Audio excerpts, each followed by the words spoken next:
You're listening to the Digital Deep Dive, where we tackle the newest trends, strategies, and pain points shaping growth across the digital landscape.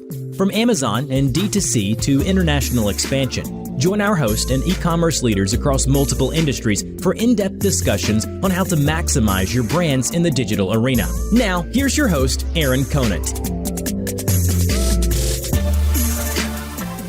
Well, hello, everybody, and welcome back to the Digital Deep Dive podcast. I'm your host, Aaron Conant, and today we're going to talk about building an omni-channel business. Popping out of the pandemic, I should say, right as the pandemic got started, it seemed easier than ever to start a digital business, an online business, direct to consumer.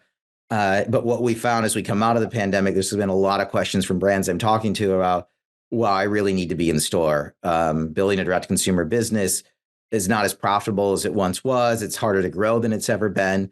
And just got a great friend, Andrea Moore, was at Nest, met with her multiple times at events that we've done across the country here.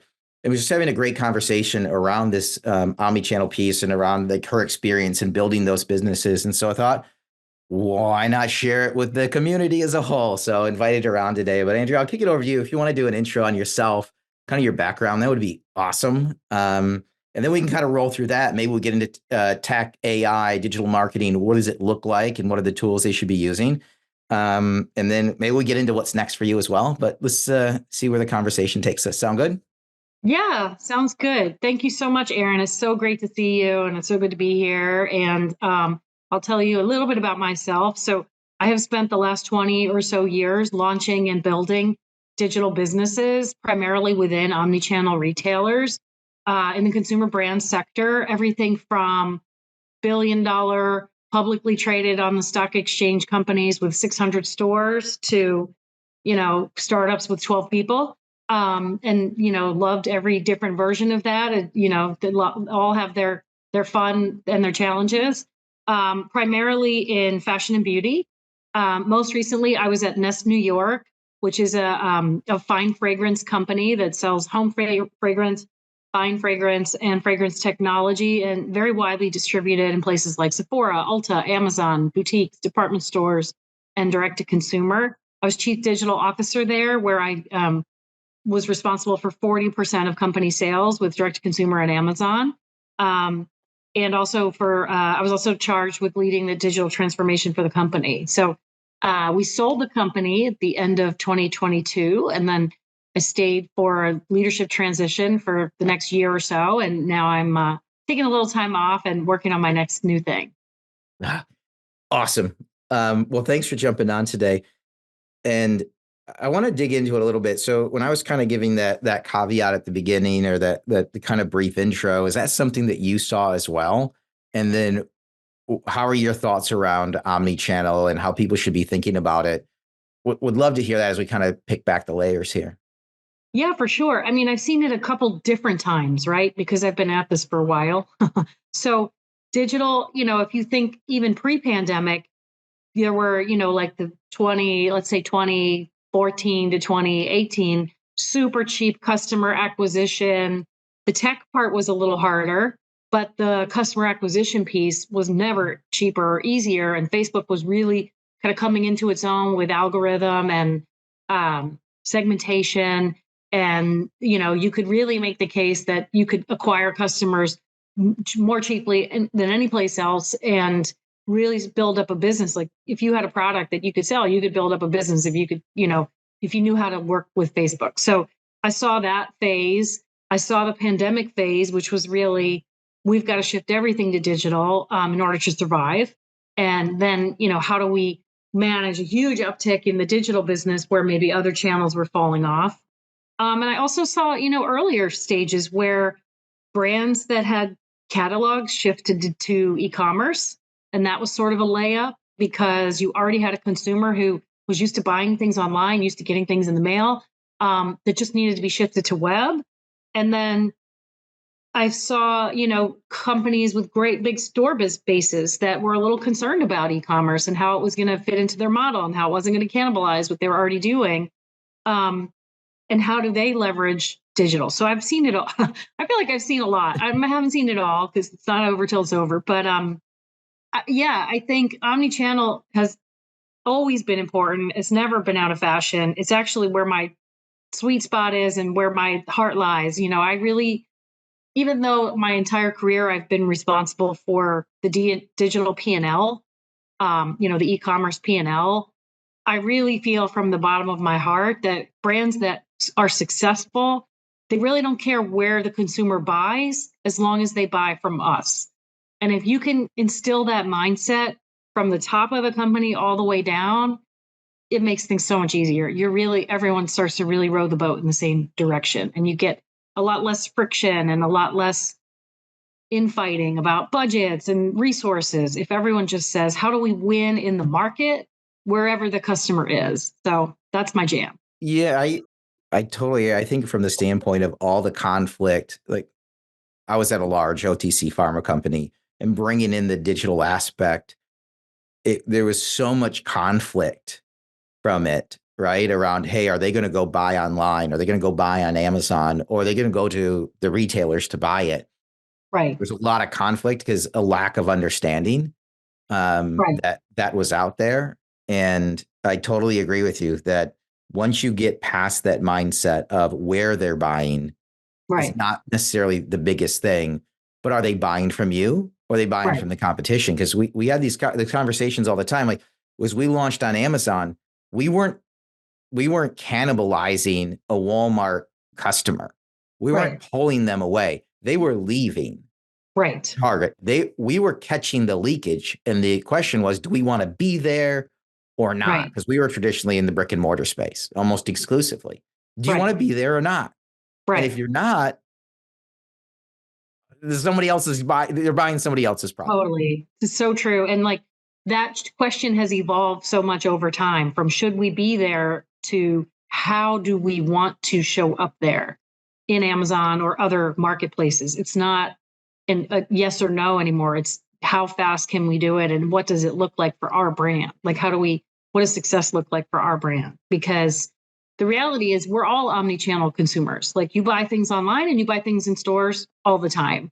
And you want to be where the customer is when they're making their choices. And, people will buy your brand in different channels for different reasons. Like they want 2-day shipping from Amazon on a replenishment item. They're going to buy it there. They want to get the brand new, like new innovation, new products first to market, and that's exclusively at Sephora. They're going to go there. I mean, so what's important, I think, is really leaning into what are the unique things that work in each channel, and then how do you engineer your brand, your marketing, your merchandising efforts to support those things so that you have a strategy that works channel by channel and you're not kind of tripping over yourself. So if you were to go in, we'll say I can see you as a perfect fit, private equity sector. They own like 3 or 4 direct to consumer brands. What is your mindset when you come in there? Okay, these are all exclusively direct to consumer. Is your mindset, let's look at getting them in retail? And how does that as a whole play out? I'd love to hear that. And then I'm going to flip it and say, same scenario, but they are only brick and mortar and they've stayed away from direct to consumer or Amazon. Right. So the question is, what is the go-to-market strategy by channel for a brand? And I guess the answer is it really depends on the brand. It depends on what's the vertical, what product are you selling, what is unique about that product, how can you leverage various channels to support that uniqueness, what are the barriers to entry? Like not all channels are easy to enter. What does the margin structure look like? I mean, there's so many questions that you have to sort of start with to really understand where are the opportunities and how do you win sort of channel by channel. But I think coming into a situation like that, the most important thing to do is really listen to what's working and to understand sort of where the real opportunities are. Usually the answer's there. Yeah, well, it's interesting. I love the answer from the standpoint, like it doesn't matter which side you're on. Right. All we're talking about is a new sales channel, right? The people are shopping. They're either going in store and shopping or they're shopping online. It's still a consumer. And no matter whether you're on one extreme or the other, this idea is we're just going into a new sales channel. Let's overall evaluate what does customer acquisition cost look like? What does market entry cost look like? How much does the business is it willing to absorb? What is the time frame that maybe there's a potential loss before we recover those? What's the return Right. on investment on paid media, but also on people we need to hire in the space? Right. Yeah, all those things for sure. I mean, there's a lot to consider. It's never just the flip of a switch. And if you go into it with that approach, you're not probably properly resourced or funded, or you're probably not investing enough from a marketing perspective. On the store to website, you've got to have some tech enablement to make sure that you can give customers what they want, like returns in store, or being able to ship an order from the store to a customer if you don't have their exact size or color. I mean, there's a lot to really think through up front, all the categories you mentioned, in order to really be successful. Because if you think you're just going to take a product and stick it on a shelf in a retailer, it's probably not going to be successful. So really quick, I want to pull a thread because you mentioned tech enablement. Yeah. What does that look like right now? I'm actually excited for it. I'm excited for it because we hit this time in the pandemic and right after it, which was there's so much PE VC money flowing in that every other day there was new tech popping up, but Right. it was so much to evaluate. It was like information overload. Right. And now what I've seen is there's a lot of those as PE VC money gets consolidated. We're actually getting the cream is rising to the top. Yeah. The smaller ones that weren't going to make it or were just kind of faking it until they made it are falling away. Yeah. And now we're getting to some really cool tech with some concentrated PE VC money pouring into it. Right. It's completely different. And one of the biggest things that I'm talking about is tech stack rationalization. Because they Totally. signed up and FOMO for everything for the past 3 years. Right. Now they're going back and like, are we using that? Are we using that? Are we using that? And a lot of times we're like, I don't know. I don't know. Right. Yeah. No, I think you're so right. I think a couple things, right? So first you have the shopification of digital, right? So standing up an e-commerce site has never been easier. In my 20 years of doing it, never been easier. With that though, you have way less tech debt, you have way less upfront investment, you can bring up a site so quickly, you can, create an experience, very easily. But then you get into, okay, now what do I really need to drive conversion rate, to drive repeat purchases, to drive engagement, to create, to make the integration with social. Like you start to then look at the entire tech stack, and you're right. Like even we went through this at Nest. We had a lot of products, and we went from having multiple vendors doing multiple things, or having like one vendor where they could do 3 things, but we're using them for one. Another vendor where they could do, a couple overlapping things, and we're using them for a different one. We really try to consolidate and rationalize that. For one thing, yes, from a cost perspective, but also from a strategic perspective, to have, fewer vendors to manage, more vendors that are able to kind of grow with us through the next stage and that are bringing new innovation to the table, and to kind of really streamline the process. Like we started to see like site load time being a problem because there are too many apps that we were running, or, just like turning things on and then not having the time to really optimize it and work with it. Like if you have a small team, you don't have the time to really optimize some of the tech that you're using. So we really tried to do that.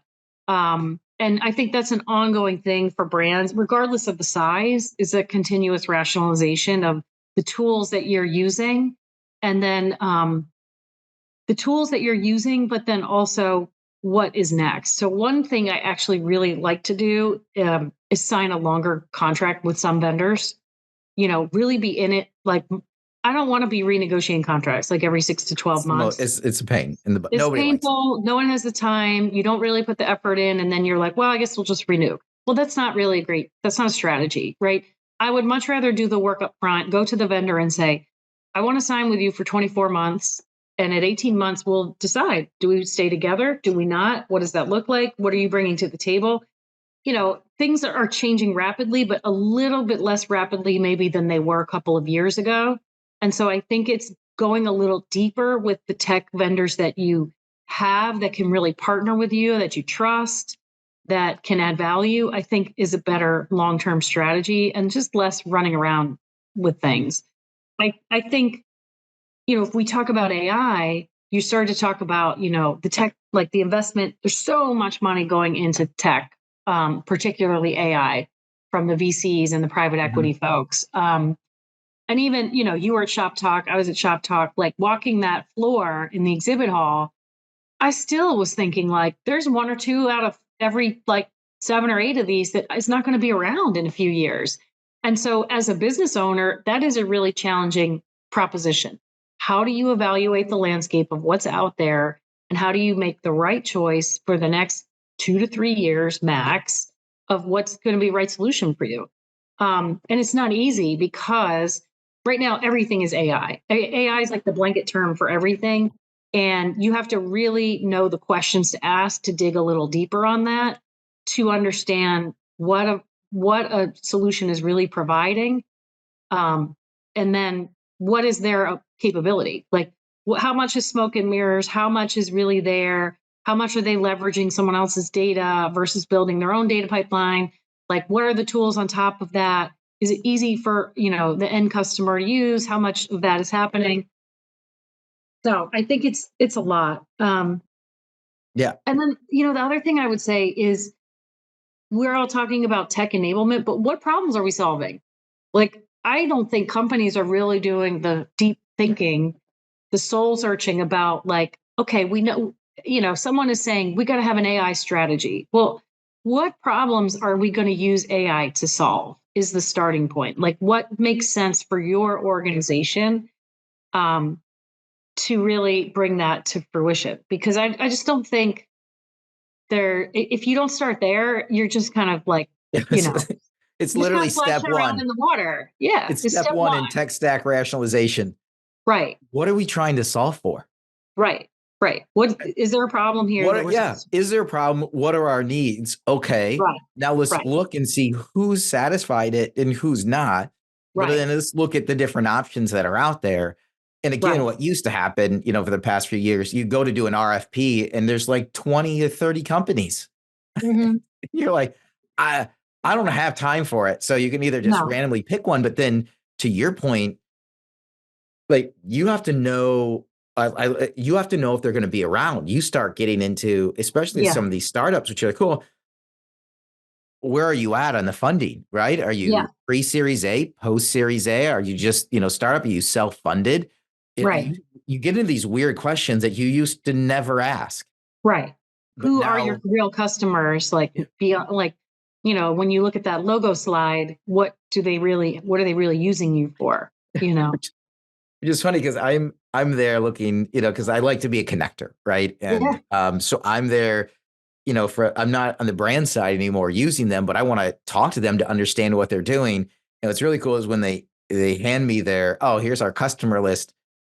I mean, after 7 years of doing this and talking to 20 or 30 brands a week, like I know a decent amount of brands and I can just look at it and then I'll just ping them all, right? Everybody that I know are like, you're on this? Oh, we used them once. It didn't really work. I'm like, okay. Right. Oh, they never took us off. Yeah. Yeah. Well, and it's like, I mean, imagine being on that side of the fence. Like you're the vendor trying to sell and you've got a customer who's like, I need an AI enablement tool. Well, for what though? So I think it must be challenging on the vendor side too. How does that solution differentiate itself from what else is in the market? And then, how do they really explain a complex tool to business people? Like at the end of the day, the deciders, the decision makers are really the business people. And so how do you really bring it? How do you like really explain it in a way that's compelling? So I'll give you a quick example of that, which a company Flow Code, right? Based out of New York. They're a first party data acquisition and attribution tool, but they use a QR code, right? So they're jumping into a space where people don't even know, looking back a year and a half, 2 years ago, that they're going to need first party data as much as they're going to when these AI tools come out and the cookies go away. Right. So you're trying to explain to a brand hey, I'm not just a QR code. You're not just paying a penny for me. You're Right. going to need all of this stuff. And so it's a platform. You're going to have to pay more money, but you're really, really, really going to need this. Yeah. And we're like, I don't know why I would need it. And that's where I think a lot of this AI is at right now. They're like, you Right. have these people who are solving these incredible problems, but brands are Right. like, I don't know why I need it. And they're like, Yeah. you need it in these different ways. Like, but I'm not doing that. But that's right around the corner. Yeah. Yeah, but I've got 150 problems to solve today. So forget the corner, right? And Yeah. I might turn left at the corner, not right. Right. Right. Right. Yeah. I think sometimes too, for brands, it depends on where they are on the tolerance level or excitement level for tech. Like some companies want to be on the bleeding edge of things. Some companies can be later adopters, depending on who their consumers are, depending on what their business model is like. So some people are better off sitting back a little bit and watching what's happening and really learning what is successful, but also going back to their current vendors and saying, what are you doing to leverage AI solutions so that I don't have to reinvent the wheel here? And I think you'd find that some of the vendors in your tech stack are already doing that, which is kind of interesting. Yeah, but you get a different sales pitch once you're already on board, right? Oh yeah. Then Yeah. all the new crazy stuff is being pitched to the next potential new customer. Right. Um, Right. the, Yes, the that's true. the interesting thing, which is a neglect of, I mean, number one, you need to ask. Number two, to all the vendors out there listening, like you need to constantly be educating, and everybody thinks they are, or their team is. Right. Most sales guys are looking for the next whale. That's what they're doing. Totally. Yep. But another thing that you'd brought up that I think, especially in this AI space, is around the data. Yeah. Because one of the main things that people need to understand is for this tech is when you're, what data do you need to function? That's what I would ask these AI tools. So you're an AI tool Yeah. and you want to be fantastic and you're going to partner with me. What what data do you need from me? Because I might not have it. Because Right. all these things are, again, AI is a prediction machine. It's going to make a prediction based on the data you feed into it. Well, Right. if you need data I don't have, we can never work together. Right? Right. It's never going to Right. work. You can have the Right. coolest tool Totally. on the planet. So, Right. Right. how do you Well, look at data? well, I think if I go back to how are the ways you can use artificial intelligence in your business? I saw this framework that I can't take credit for, but I think is super helpful, which is you can use it to optimize what you're already doing, accelerate your current products and services or customer experience, or you can use it to be like totally transformational. And I think it's a continuum, right? So you start with what's easiest, like optimization, then acceleration, then transformation.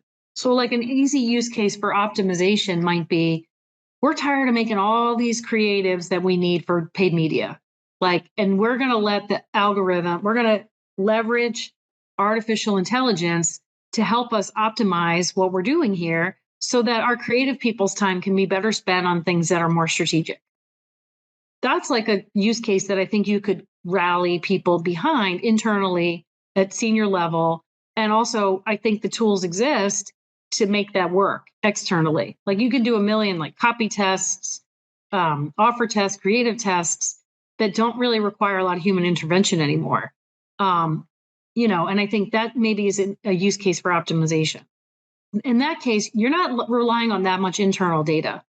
You're really like using paid media tools that already exist to rationalize it for you. So I think it depends on what you're trying to do. And I think very few companies have enough internal data to build their own LLM, right? So then they're using someone else's data and then really optimizing off of that.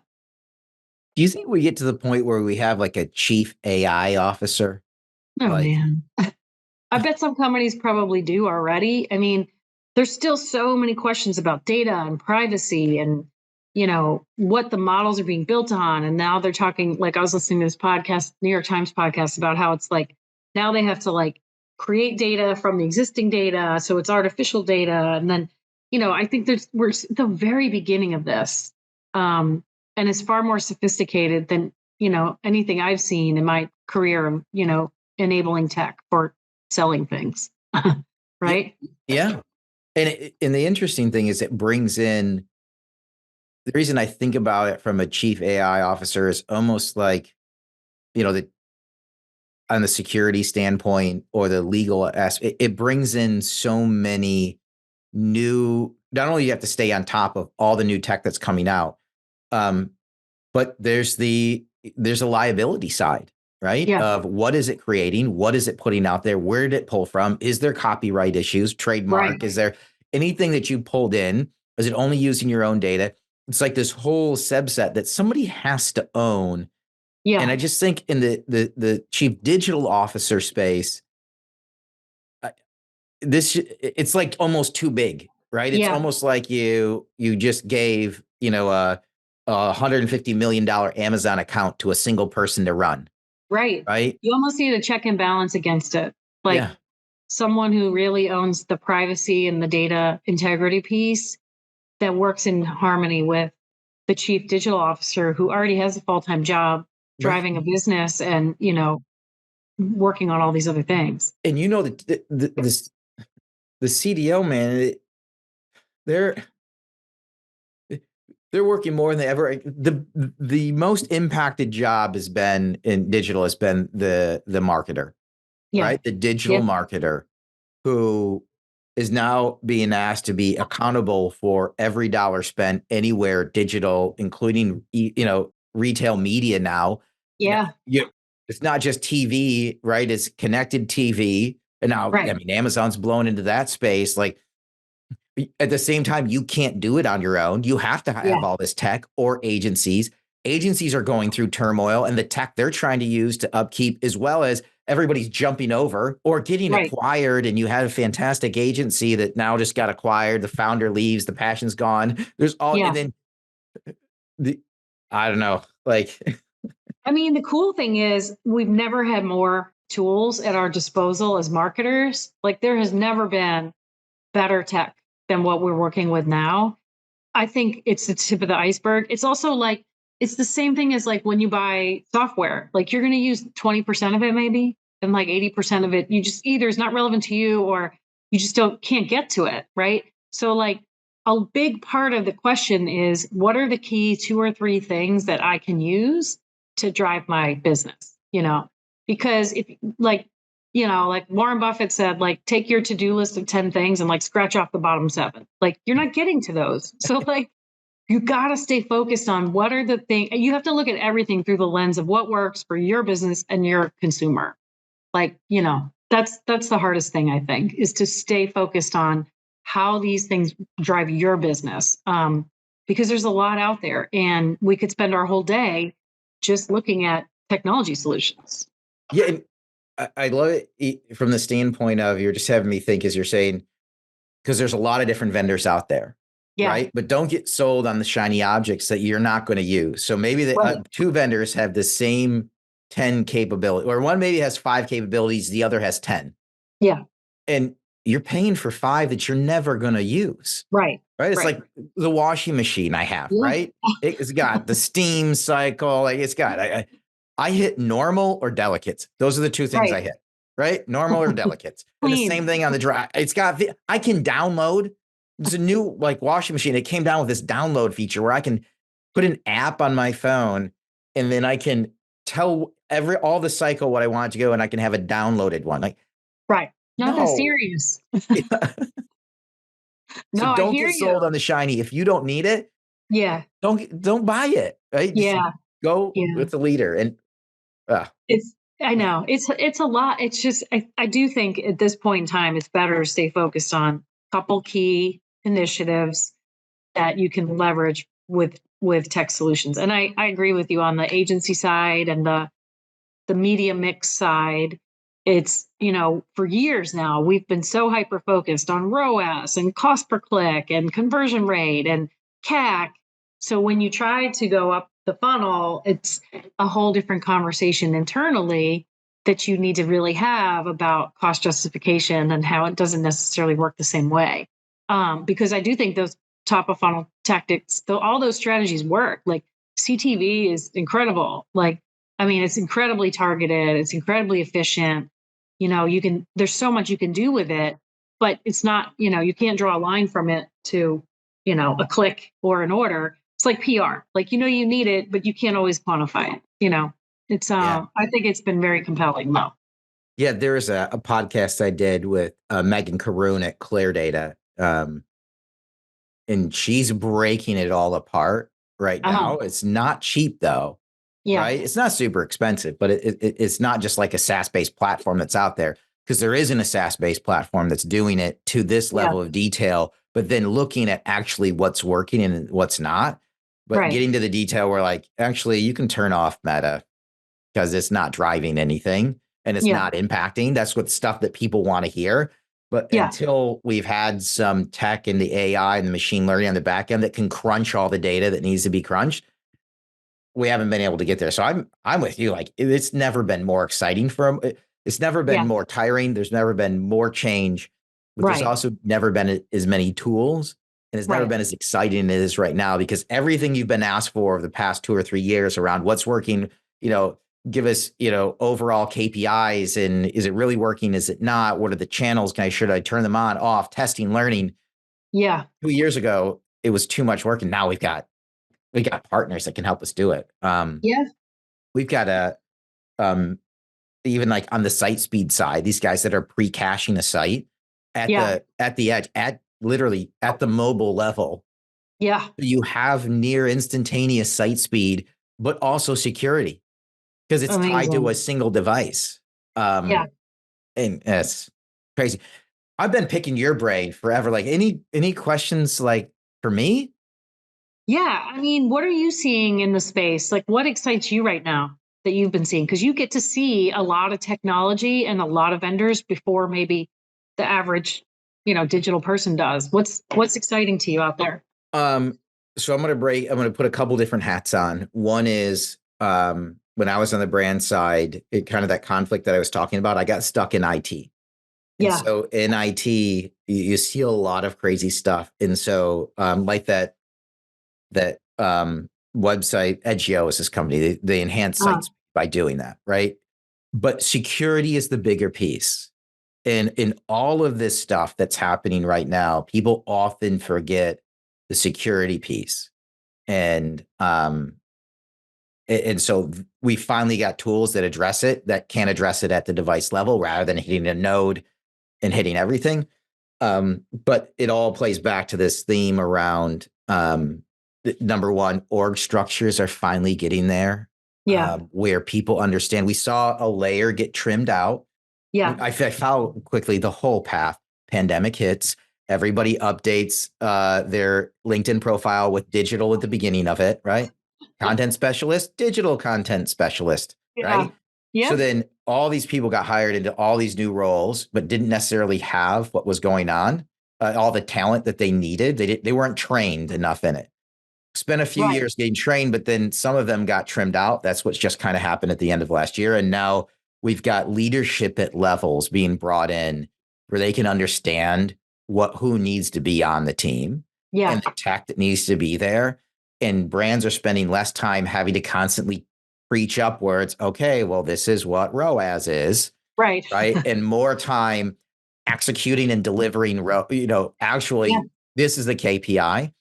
Yeah. And then the other one is just this tech is we're there, like just having run a direct consumer and a B2B site and having an Amazon business, all this new tech that's popping up that's now legitimate. And there's not like 40 of them in every category. Like, I'm with you. I'm totally jamming on it. Like, Yeah.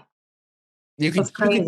we just did a call on like AI checkout enhancement around you can at checkout, because everybody look at anybody's checkout page. It hasn't changed in like 20 years, Right. right? Right. You can now in real time, based on customer behavior, offer free shipping or don't offer free shipping, add in add-ons. You can do all these things in real time.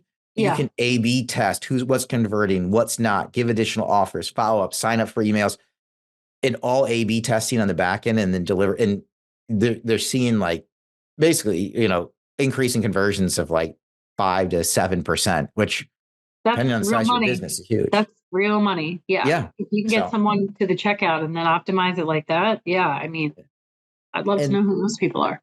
yeah. And so, like I'll talk to 20 to 30 brands a week. And there's Right. this shift that's gone from, I would say, I don't know, probably 20% of it being like real back and forth informational and 80% almost like a therapy session. Like, Yeah. hey, no, like everybody's feeling that pain right now, Right. this profitability. And now it's going Right. more into like 80% strategic and then 20% me giving the quick rundown. Yeah, you know what? AVNs with Amazon are horrible right now, right? Yeah. Think about going third party. Everybody's doing it. You're not going to probably make a ton more money over there, but you'll have more control. So yeah, worth going down. That kind of like, hey, you're in the Right. same boat as everybody else. And the rest is like really strategic. Let's riff through the coolest things that are going on or the coolest people out there and, making connection. Right. So I have a question for you on the security thing. Who is really the end consumer for that? Like, because to me, like say you're on Shopify, is that a tool that's something you, as a chief digital officer, you really need to be thinking about? Or is it more of like someone who's on a different kind of enterprise level platform or No, who it's pretty has, much everybody. I would say if you're doing, it's all based on your web traffic. yeah, But the cool thing is, it's just, I don't even think that's like their selling point. yeah, You get near instantaneous site speed yeah, because it takes you from, because it's pre-cache. It's like, everybody's got right, 15 tabs, 20 tabs open on their browser. yeah, It's like clicking through tabs then because it's pre-cache. You're not seeing the tabs. right, You're clicking on it, loads like that. yeah, But you get this added benefit of security. I can't, shoot. Ajay from Edgio did a podcast with him and it went down the security path. And that's where my yeah, mind like blew up. Like right, I wasn't right, even thinking of it from that standpoint, but right, even, all the bot traffic that's hitting, if you can yeah, trim all that out, there's all these right, different things that happen that are really impacting not only site speed, but also right, security. Like right. you can So the trim way all in of is that. on site speed and conversion rate, but the real added benefit is the security and Yeah. And your the mind is, sort of that yeah. refusal of that like unnecessary traffic. Yeah. Interesting. That's interesting. See, that's the thing about our industry. Like you're always learning. There's always something to learn, and there's always something to pivot. Like, yeah, I mean, Amazon's a perfect example. Like before, it was like, should we do it? Yes or no. Now it's like, how should we do it? And you're right. Like, is it 1P? Is it 3P? What does my marketing need to be? Like, how do I really drive it as a business? Because it's totally different than other business channels. You're so right. It's very different. In going back to that Amazon piece, when I was first trying to put the business case that we should be there, which seems natural now, Right. there was the question, hey, do we want to be there around that conversation? And Devil Boy Store was the storefront selling our product on Amazon.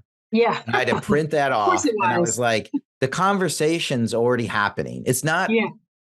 whether or not we want the conversation to take place. It's, are we going to be part of the conversation, or is Devil Boy going to Right. represent us in this Right. Is conversation? he And Legal's now? like, Yeah. we have to be there. Legal's like, Yeah. we have to be there. I'm like, Enough yeah, said. let's go. Yeah. Yeah. Uh, Exactly. That's so funny. yeah. Sad but true. Yeah. Too funny. Well, this has been an absolutely fantastic conversation. We're going to have you back for sure. Any like last thoughts here? Like, as we kind of get to the end? I think the thing is that's important is to not be afraid to ask the questions and to learn. I mean, there's always something new to learn. We're not expected to know everything.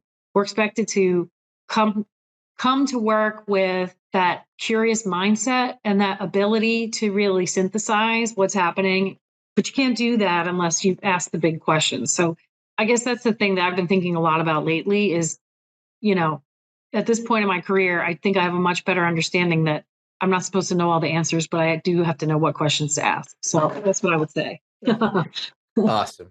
I absolutely love it. Just absolute fantastic conversation. Thanks, Andrea, so much for your time today. And with that, we're going to wrap up this episode of the Digital Deep Dive. Thanks so much for listening in. Thank you.